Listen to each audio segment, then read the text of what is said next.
umezungumzia matibabu bure kwa watoto kuanzia chini ya mwaka 0 mpaka miaka 5, wamama wajawazito, lakini pia gari itumike bila kulipia gharama zozote.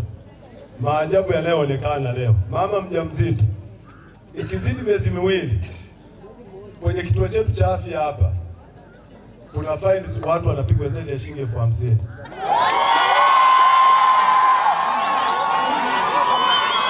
Kwa ajili ya kuchelewa upimaji wa ujauzito. Lakini hapa imefika wakati hata hao watoto wadogo wadogo malaria, huwezi kwenda pale kama una 30,000 huwezi kutoka.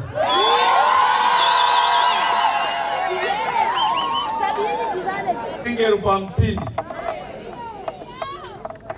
Hilo limepitishwa, ni sheria ndogo za halmashauri au wamejiamulia? Naomba nipate majibu DMO.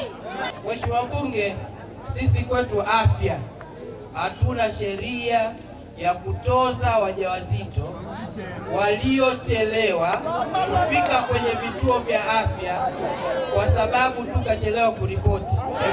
Hiyo sheria sisi kwetu haipo.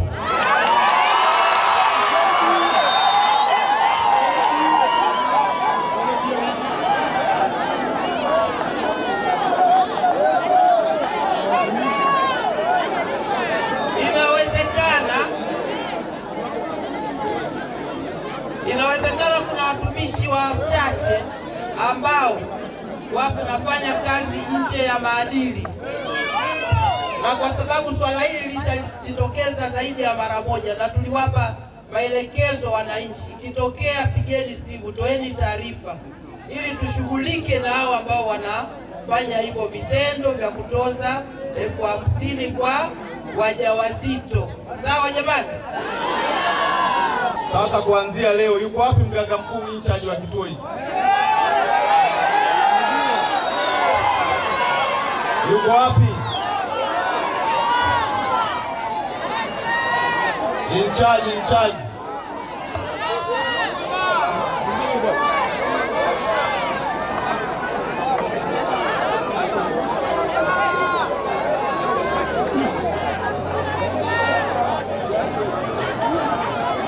Lusewa oye! Sasa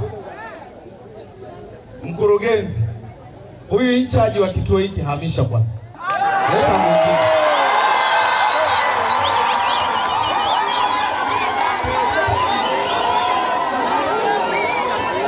Nani mwingine? Mtendaji naye ataondolewa, ataleta mwingine.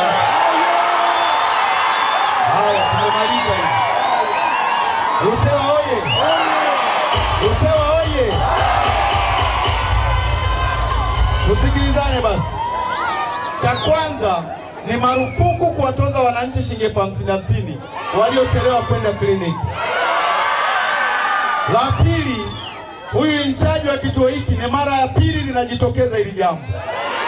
Bado anaendelea kutoza wananchi fedha shilingi 50,000, wananchi ambao ni wanyonge, ambao wao kupata kwenyewe shilingi 50,000 ni mtihani. Sasa huyo aondoke, lakini pia na mtendaji wa kata ameshindwa kusimamia huku Lusewa.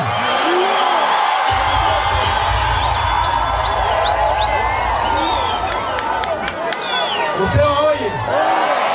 Kwa atatoka, atabadilishiwa aende kata nyingine, au mkurugenzi ataona cha kufanya yeye. Sababu ninazo. Pale Ligunga ameshindwa kusimamia, tofali zimeharibika. Sababu ya pili, niseme nisiseme, amesababisha ucheleweshaji wa kuanzisha ujenzi wa shule ya msingi ya Kwizombe.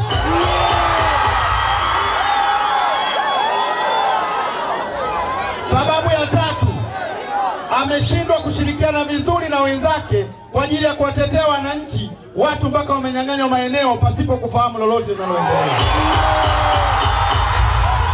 Kwa hizi sababu tatu hatuna haja ya kuwa naye tena hapa. Nimwombe mkurugenzi ampeleke maeneo mengine. Asante sana.